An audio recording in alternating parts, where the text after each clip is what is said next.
Hello guys and welcome back to this channel. In this simple video I'm gonna show you how you can merge audio with video using CAPCUT PC.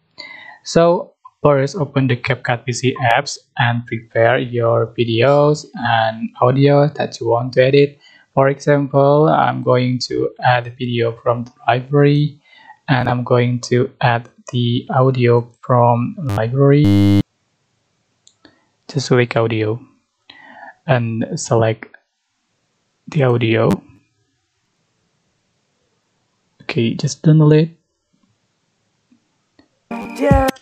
Okay, so how to merge the video and audio? So you can select all clips and just right click and select create compound clip. So the video and audio has been merged. Okay, that's it. I hope this tutorial was helpful for you guys.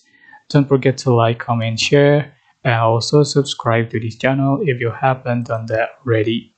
If you have any question, please leave in the comment section down below. Thank you so much for watching.